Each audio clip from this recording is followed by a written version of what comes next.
Hello and welcome back to the AI Driven Marketer. I'm Dan Sanchez. My friends call me Danchez.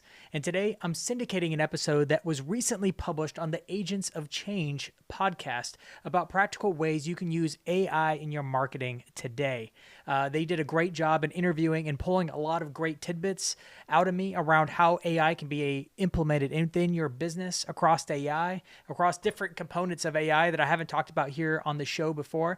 So without further ado, here's that episode from the Agents of Change podcast. Make sure to go subscribe to them over in your favorite podcast app.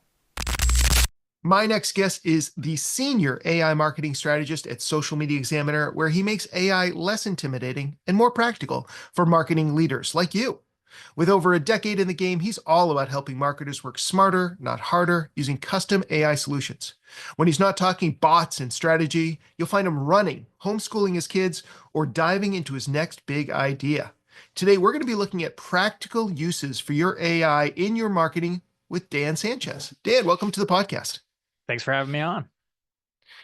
Now, even though we've had ChatGPT around for a few years, there's still plenty of business owners and marketing leaders who are skeptical about AI, similar maybe to how they looked at social media 10, 15 years ago. What are some practical ways that you feel marketers can start incorporating AI into their daily workflow? It's always hard when there's a new thing on the table and it's like a paradigm shifting thing. It's not just slightly better, slightly faster way of the way we used to do things, but AI is presenting a whole different smorgasbord in front of us. I remember when social media became a thing, like business owners were like, I don't see how posting about what I ate for lunch is going to help move the needle for my business, which is right.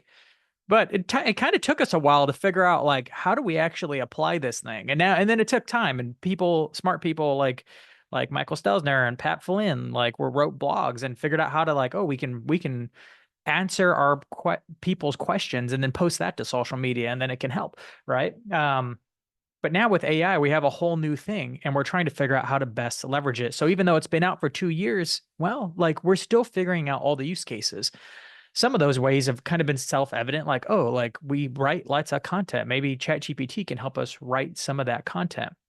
But I find that with most people, you got to break it down into baby steps. You got to start with, crawling before you can get up, and start walking before you can actually take on a full-on sprint. Like, you just can't expect to go from, like, laying on the floor with AI and then running as fast as you can down the field. So I found that if people take it and use AI solutions to do what they're already doing, they can essentially just go faster or improve the quantity of what they're doing. And then they can use it, once they've done that for a while, they can use it to do better and actually improve the quality of what they're doing. And then when they've done that for a while, they can actually start to learn how to get even more out of AI by becoming smarter and getting AI to essentially not only just do your work faster and better, but actually start coaching you and making you better. All right, I love that. And I know you've got that framework of faster, better, smarter. So let's take those one at a time. So faster sounds like it's the lowest hanging fruit. It's the first place for people to start. If we're just getting started with AI, what are some of the easy ways that we can start doing our job faster using some of the AI tools that are available to us now? Sometimes people are doing the same things over and over again. In fact, we do this throughout our lives, right? We are creatures of habit. We do the same things in the morning. We do this, we get dressed, we brush our teeth. We usually do them in the same order. Shoot, you go through the shower and you probably, like, wash your body or wash your hair first, and you do it the same way every time. We are creatures of habit, and we do it with our work.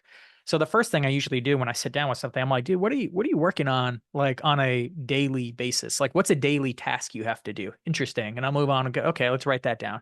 What are you doing on a weekly, like, ritual? Like, what are you doing every single week? Do you have to write a report? Do you gotta go and check something? Do you have to post this thing? Like, what are you doing? Monthly, quarterly, maybe even annually? But I try to take inventory of all those different things and I'd be like, which one is the biggest pain to you? Which one takes the most time? And all of a sudden you find out of that whole list, you'll start to find some pain points of things that are reoccurring that you couldn't have already automated it. Maybe you could have automated it and you should have done it a while ago. Maybe it's something you can't eliminate. You have to do it. You can't automate it. You can't delegate it. You're like, okay, this might be an opportunity for AI. So you start to pick apart the thing and then you break that down into baby steps. Whenever you do this weekly task, for example, maybe you have to write a report. Where do you get the information from the report? How do you analyze the report? Where do you then document this? And then who do you send it to? You start to break down the task and you start to find like, hey, some of this can be done with AI. Oh, that's a time consuming part. You know what? If we actually copy and paste it and drop it into ChatGPT, we might be able to speed up the analysis. Not that you're not looking at it, but AI might be able to take a first pass and speed up what you would have found and maybe even find something you might have missed. That's an example of just taking like a weekly item off of someone's plate and speeding it up. It's something they're already doing, maybe doing it uh, manually. I remember interviewing a guy where he was just bringing insights from a survey that few hundred people were filling out, and he would have to summarize it in the Excel sheet and then actually provide a weekly report to the higher ups on all the different survey fills. So they wanted to stay on top of it, which is great practice.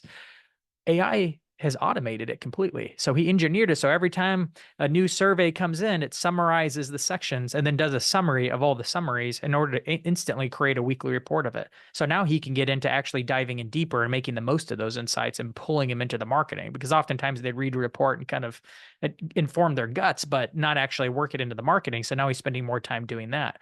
So that's an example of where you can use AI to go much faster, to free you up to do the things that only you can do, to do the things that it actually makes you more human, because you can spend the time doing the stuff that you couldn't do. Instead of spending more time doing the manual, monotonous stuff, I can spend more time actually engaging with my audience on social media, for example, in the comments, and actually have real human conversations. If it just to put out a warning, that would be something I would never automate. For those of you out on Right. LinkedIn automating all your bot comments, it's obvious to Ugh, it's everybody terrible. it's not Yeah. working.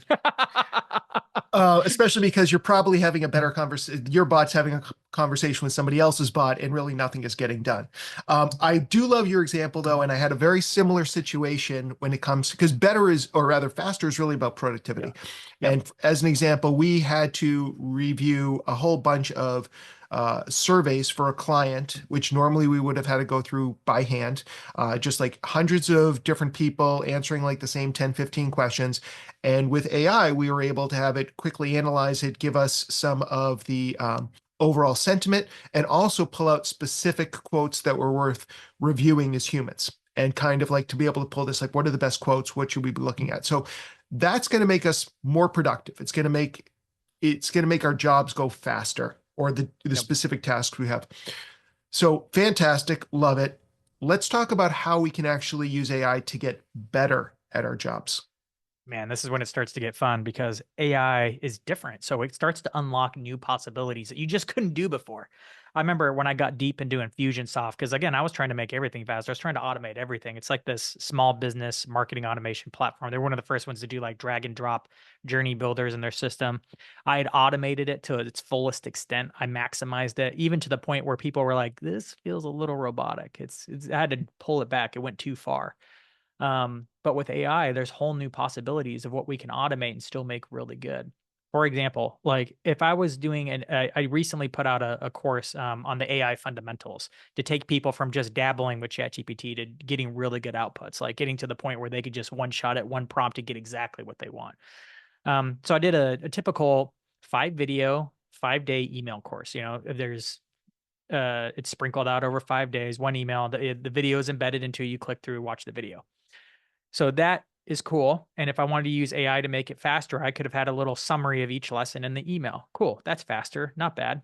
Could have done that by hand, but AI could do it faster based on the transcript lesson. But if I want to make it better, now I can use my CRM marketing automation platform called High Level. And I find that HubSpot and a lot of the marketing automation platforms are building this in natively now.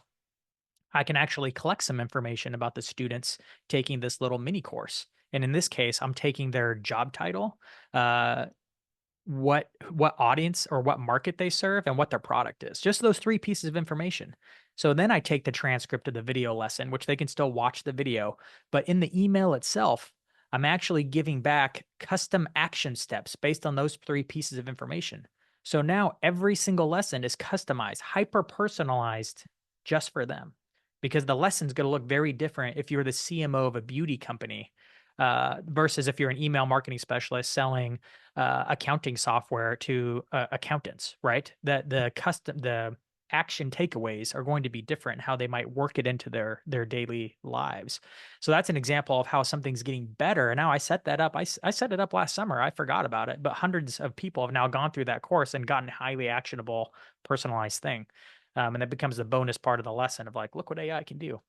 So that's an example of better. Hyper personalization is almost always better if you do it right and do it with the right places in your workflow. I love that idea because, we often talk about putting together best practices docs for our clients. And I'm concerned that they actually don't read them because who wants to read best practice docs? But if it was instead customized where, hey, I know that you're in the manufacturing arena, or I know that you're in the healthcare arena, and having an AI write an example based on your course that's specific to those industries, I could see how that would be much more valuable to the end user. And again, once you set these automations up, used AI or used your CRM, like you mentioned, that process becomes automatic. And of course, you can go in and improve it over time. But the bottom line is now you've taken care of that and it's happening on its own. As you said, you almost Yep. forgot about it. It was running on its own. You were off doing other Yep. things, becoming faster, better, smarter. All right. So that's better. Let's go into the third pillar, which is Before we go smarter. into the third pillar, I do Okay. want to offer Yes. one more example because there's going to be so many more case studies of this, but I find that I'm always hungry for more case studies. Like, what have people done to make things better, not just faster? But one thing that I'm working on right now is actually incorporating all my customer testimonials, nice things that people have said about me, and I just have them in a big file. You can attach that to a custom GPT, for example, is just a file or maybe a custom GPT project or a Claude project. And every time you make content, you can always reference and be like, oh, and go find some relevant client testimonials that speak to this thing. It's not something you would have done before because you'd have to go and scan 1,000 different records and the keyword search isn't quite right but AI can go through them all, look for the right intent and then pull them in as you need. So every time you're writing a blog post about your product, every time you're doing a product, any type of product marketing, you could be pulling in actual words. You could say, "Hey, use the language that my customers use when describing this thing," and then just go pull it from the data. It's not something that you could do easily, and therefore most people just kind of skip it. That's why personas are good. So kind of like just summarized versions of all that data. But now you can just pull directly from the data. Like the personas are still good, but now you can just pull directly from the customers' mouths themselves whenever making your product marketing content. And that's another example of how it can use this stuff to get better when writing a blog post or social updates or making a webinar and scripting it. So I'm thinking those are like small little ways that you can get better. The course is a good one too, though that one is a little bit more of a lift. But I will say, like anytime you can do hyper personalization, it's good too because you can kind of like you do the work up front, but now it's set and forget. That thing's just operating without me now. Right. Brilliant. All right. Now I'm ready to So learn the about smarter, how AI can make me smarter. Yes. Hit me. smarter. I one of my first things that I did when I started digging deep into AI, this was not quite possible, but now it is. My it's my first failed attempt at building a custom GPT. It was December of 2023, and I was like, I saw the writing on the wall. I'm like, AI is going to be a thing, and I had just gone through this like kind of course from Michael Hyatt from Full Focus about how to like build your best life kind of a thing, and it walked me through all my core values and my mission and all these things and goals and all that kind of stuff. So I just finished all this stuff and I put it all into a custom GPT, all the docs that I had created. And I'm like, okay, your goal, custom GPT, is to be my life coach. Keep all these things in mind. Here's my mission. Here's my core values. I want you to lead me by asking questions. I give you a problem. You help me think through it by asking questions. Honestly, at the time, it couldn't do it. It would try to come up with answers rather than ask questions. If it asked a question, it asked multiple questions instead of just one at a time. I literally just tried that same GPT again and it's working. It's like, even though we're still on the 4 model, it's gotten much better and it can actually execute this. AI can lead you as a coach, as a consultant. So you tell it what kind of coach or consultant you want it to be. You give it the data and say, hey, how can I make this better? What considerations am I missing from this thing I'm trying to accomplish? And you can even go big objective of like, hey, I'm running into this problem. I'm not even sure I know how to define it, but here's what I know. coach me through this, only ask one question at a time, and help lead my thinking through this problem.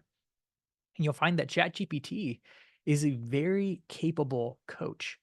The one drawback to this is that it's not like a human coach that can intuit things that it wouldn't know to intuit from the situation. Like you might like it might not intuit that like, huh, it sounds like you're not getting enough sleep, even though you've only been talking about work. Where a human coach will be like, you look tired. Right. I think that's your problem.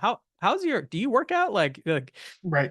you seem run down, but I don't think it's a work problem we're dealing with. A human coach will be able to make that connection. AI can't yet, but you'd be surprised like how much of us actually hire coaches and consultants to think through problems sometimes, but not nearly as much as we could probably leverage. But with ChatGPT, we can. If you're an email marketing specialist, you can now have it coaching you on your emails and giving you feedback regularly. If you're a if you speak for a living and speak in public or do podcasts like this, you can have AI look at your transcript and provide feedback on where you could have tightened it up and provided better illustrations. And that's an example of using AI to make you smarter. Though I'm starting to build it more even into the custom GPTs that I'm using, into all the different areas and automating it so that it can actually help me get smarter, faster, and more regularly. I love that whole idea. And I think I mentioned it with another one of my guests recently, but along those same things, I didn't think of the life coach approach, but I started to create an entity for my company, Flight New Media, based on all the things that I wanted Flight New Media to be able to accomplish, my mission, my values, like where I want to see how Flight can help other businesses and other people and just be a force for good in the universe. And I basically have started to create a custom GPT around this so that I can query it and ask it questions. Is this the right direction for us? If this is the fork in the road, like what advice as the company, the entity of the company, would you give me to make sure that we're staying on track? So I think that just being able to bounce ideas off of AI, even if AI is far from perfect, sometimes it's just a good mental exercise. Sometimes you just need to talk it out. And if you create these AI, these custom GPTs, I think that's a great way to do it, which is a great segue because I do want to kind of talk to you a little bit about custom GPTs or Claude projects or Gemini gems, whatever your preferred flavor is. How do you determine whether you should create a custom GPT for something versus just a really good prompt stack? Do you have like a mental trigger in your mind where you're like, this really is going to be custom GPT versus I think I can create a series of really well crafted prompts to attack this problem? I almost always go the custom GPT route. Really? Okay. I hate having a prompt library. I don't want to have to copy and paste it. If I find that I'm asking AI, if I'm having to load a really long prompt more than once, I'm almost always going to make a custom GPT to do it. Now it's funny. I'm recording an episode on this now for my podcast, AI Driven Marketer, about how to stack information and how to customize ChatGPT specifically. But you could do this with any of the models across the account because there's different ways to customize it. You can customize it at the account level, right? Which gets applied to all custom GPTs, all projects, and all chats, right? And it has custom instructions, which changed recently. If you haven't been in the custom instructions of GPT, it's more nuanced now. It asks you what's your name, how do you want it to address you, what do you want it to know about you, how do you want ChatGPT to behave? Do you want it to be witty? Do you want it to be skeptical of what you do? Do you want it to challenge you more? You put it there, and then you can load it up with like random custom instructions. For example, the custom instructions, I every time I ask ChatGPT to write a blog post, I almost always have like five major points. And I'm like, blog post should always be XYZ. Like it should always have multiple types of chunks, broken up, bulleted list, headers. It should always be written in the first person directly to the reader. Like there's always multiple things that I do with the blog post. I don't care which custom GPT I'm using across clients, across employer, personal stuff. I always want it this way. So I load that in the custom instructions. It's at the account level. And there's also the memory feature, all the little things that it remembers about you. There's different ways to load that up with helpful things. But then custom GPTs, I always arm with information about like if you have client projects, you don't want a client project information loaded in across the account. That wouldn't make sense. You don't want to cross contaminate different projects you're working Right. on. That's when you use custom GPTs or projects. in order to organize that information at the instruction level so you don't have to keep retraining it on the basics. Oh, this is who this company is. This is their products. This is their market. Here's their audience. And I'll act accordingly. I get tired of reminding it of all that stuff. So I generally have a lot of custom GPTs and projects laying around to keep those things separate and keep the chats simpler. So, your advice for agencies or any company that's going to work with multiple people or multiple businesses is that we should be creating custom GPTs for each one of those businesses to, as you say, avoid that cross contamination. Yes. Um, and I have two different custom GPT styles that I use. And this gets more complicated with projects, but there's essentially two GPTs that I build. One, there's general GPTs and there's specific GPTs. The general ones are, general. You could do a lot with them. Every client that I have or employer that I have, I build what's called a brand bot, which is just armed with just the general things it needs to know about that particular business, right? So I have a social media And examiner what are some of brand the bot. things? Yeah, so what are some of the things that you would put into a typical brand bot? I'm guessing it's things like, ideal customer, Yep. competitors, Yep. industry. Okay. I Anything usually else? don't put competitors in there. It's usually Okay. just what is the business? What are their products? What is their business model? Who's their target audience? What is their writing style like? What are the things that are really important to them? What's their position in the market? It's just all the really base level things. It's the things you would have to give to a marketing manager. If you hired a marketing manager, what would they need to know to get started? It's that same stuff. It's just like a human. You got to train up humans to do that kind of stuff. You need to onboard your AI to be able with that basic information. If a client's written a book, like that's pretty critical to like the thinking. I upload the whole book. I just put the PDF in there. Hopefully it's a more summarized version. If it's Hmm. longer than you know, if it's a 60,000 word book, I might try to get an abridged version because the context window is only about 100,000 words. So I put those in there too in order to train it and keep it online with the message.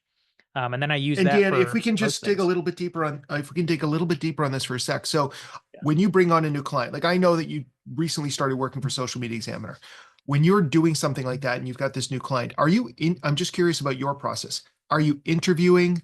In this case, it would be Michael Stelzner or maybe somebody on his team. How are you deciding, or are you scraping their website? Like, what are the steps that you take to really build the best possible brand bot that you can?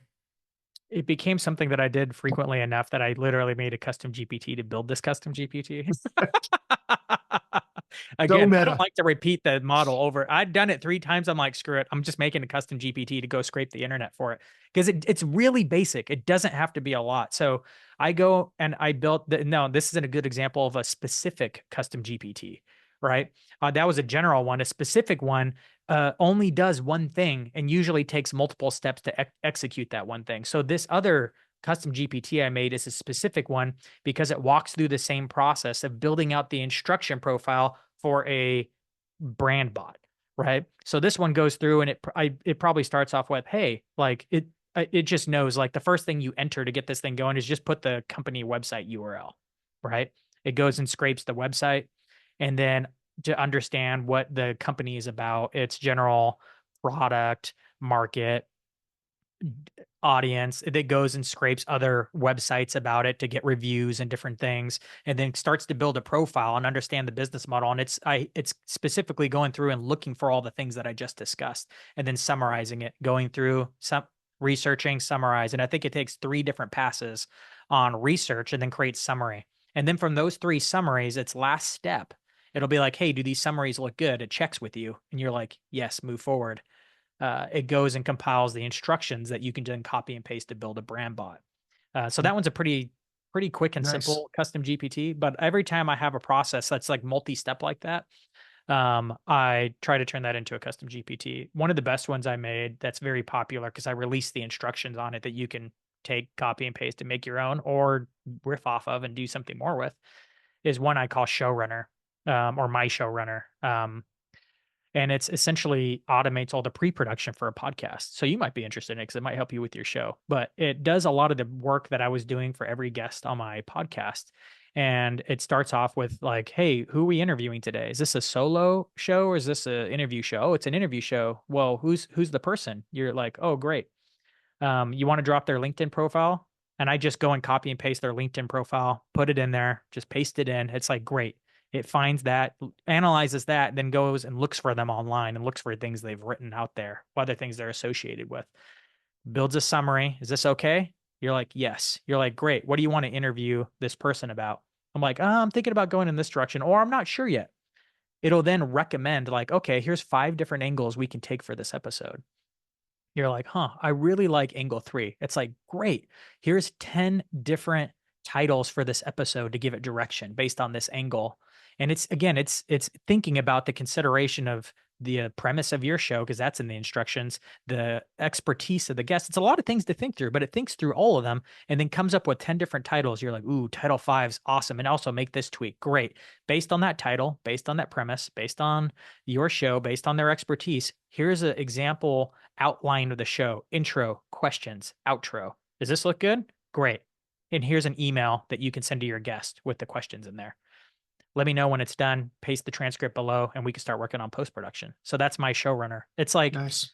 all things you kind of work through manually, but it took what usually takes 30, 45 minutes and condenses it down to about 5. Right. So that saves a lot of time if you're interviewing a lot of guests, which I don't know if you about you, but I've been at the point where I'm like interviewing multiple guests a week and you're just like, oh my gosh, can we Yeah, speed this I go up through any way we can? phases. This is a busy week, and then I might have 3 quiet weeks, but I can see the value. And Yeah. I've definitely leveraged AI. I'll usually, for example, you and I had a pre-interview chat. So I take the transcript of that and I put it into both Claude and ChatGPT, and I explain my show. And I probably should be creating custom GPTs and projects at this point, but I ask it to generate 10 questions in both places based on some criteria I give it, and then I pick and choose the best questions or rework them to be a little bit more in line with what I'm curious about. But yeah, it's definitely been a time saver, and sometimes it just takes some of that mental load off so that I can focus on being present during our conversation, say. So absolutely, I see how that is valuable. I did want to kind of, as we move towards wrapping up, I did want to get your take on AI agents. Obviously, there's been a lot of buzz around them. We're starting to see them almost ready to come out. OpenAI's made some announcements recently. What do you see as the role of AI agents for marketing as we look to the rest of this year? Yeah. All the ingredients are on the table to start making these things. Like the reasoning models are good to then make pretty critical decisions and make them reliably. That's the big thing that wasn't available with the old models, or the one we use 4.0 now. But the reasoning models are pretty good. And I think it'll go through a series of progressions that I thought there was going to be a limiting factor, because I'm like, oh, well, like it has to be able to access data and then do stuff with it. Like if you're in the marketing automation world, you have your inputs or your triggers that kick off the automation, and then the outputs are the things that you can do with the automation. Like once the automation's going, like what do you want it to do? Well, it's all these, you have to deal with all these APIs, but the operator thing they just announced recently, I'm like, well, I guess we don't need APIs anymore because it can literally just do what a human does and just access everything through the controls humans use. So that's huge. It's my timeline for agents keeps getting shortened. I'm like, we're probably going to see something really basic by the end of the year. But with operator now, I'm like, it's probably this summer we'll start to see some basic ones. It, I think agents are going to become massively important. I think they're going to change the way we work. I used to run an internship where I had about 24 interns in my department. And if you've ever managed interns, it can be really difficult if you don't have a very well defined, like standard operating procedures to plug them into, and very fast and effective onboarding for them. I think working with agents will be a lot like how I was working with interns. I would train them how to write a blog post, and then I would monitor it, and then I would just let them go, and I would check in with them once a week on the stuff. But I had a very clear process for them to do, and they'd have to think through it in order to execute their task. And I think we'll have all these agents that we can do, like, hey, like, what are regular tasks? Kind of like taking inventory of what you're doing regularly. What can an agent now take over? That's more than just a task, but is actually a regular project that it can think through and make steps and actually execute against. Because it can now access the browser, it can do anything you can do because it can get your credentials and do all that kind of stuff. So I think the key there to be prepared for agents as they come over the next 6 months to a year is figuring out how to create those standard operating procedures, because your ability now to delegate and to train it is train it and tell it like what excellence looks like is going to be the difference maker. It's not going to be your technical skills. It's going to be your ability to define a process that gets a repeatable, great outcome and then delegating it to the agent. But that's not a technical thing. That's just you actually being able to break down a project into its most basic tasks. And the best way to start training for that now is to build as many custom GPTs as possible because that thinking is along the same lines. What can the Nice. custom GPT have access to? Right? What can it do? How can it offset your workload like I did it with pre-production? How many more times can you do that? With custom GPTs, you're going to get some reps into the building processes and working with AI so that when the time comes and you could do much more sophisticated things, you kind of already have a mental model for what AI is capable of and how to leverage it in small ways so you can jump to bigger ones. So that's what I'm encouraging everybody to do, like build custom, especially these specific custom GPTs that are multi-step. You need to start building those because the AI agents are going to need the set of instructions. Like you can't delegate to agents unless you can delegate to humans or get it off your plate.